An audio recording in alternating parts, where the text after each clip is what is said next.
তো মা বাবা বাইরে বেরোতে পারবি না, ফোন করতে পারবি না, দেখা করতে পারবি না, চিঠি লিখতে পারবি না, কথা বলতে পারবি না। খুব বিরক্ত লাগে, খুব বিরক্ত লাগে।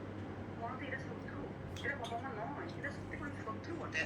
এরকম করে জ্বালাচ্ছে আমাকে, একটুকু আমাকে বেরোতে দিচ্ছে না, আমাকে একটু ঘুরতে দিচ্ছে না, আমাকে ছেলেটার সঙ্গে দেখা করতে দিচ্ছে না, আমার সাথে কথা বলতে দিচ্ছে না, আর কিছু করতে পারছি না। দূর দূর দূর দূর বিয়ে হয়ে গেলে আমি একদম সব ঠিকঠাক হয়ে যাবে।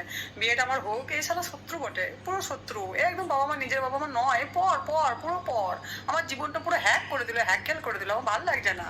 বিয়ে করবো একদিন, কি সুন্দর, তারপরে চলে যাবো স্বামীর সাথে, ঘর করবো, সুখে থাকবো। কি স্বপ্ন দেখেছিলাম গো, কি স্বপ্ন দেখেছিলাম। ও মা গো, বিয়ের পরে দেখছি ও বাবা, এ আবার বড় শত্রু, চরম শত্রু। মা বাবা কি শত্রু। তারপরে ভাবলাম, আহা হা, আমার একটি বাচ্চা হবে, বাচ্চা মানুষ করব, বাচ্চাটি আমার আপন, ওইটি আমার আপন, সব পর সব পর সব পর, বাচ্চাটি আমার আপন। ও মা, বাচ্চাটি বেশ বড় হলো, ডানা পালক মেলে গেল। বাচ্চাও বলছে আমাকে একা সময় দাও, আমি একা থাকবো।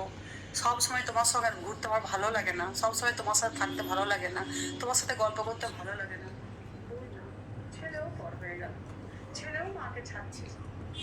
সেই ঘুরে ফিরে মা বাবাই আপন হলো, তারাই খবর নেয়।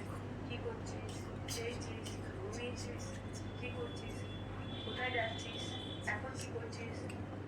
বাবা মাই খবর নেই, আর কেউ নেই। চরম সবাই পর, সবাই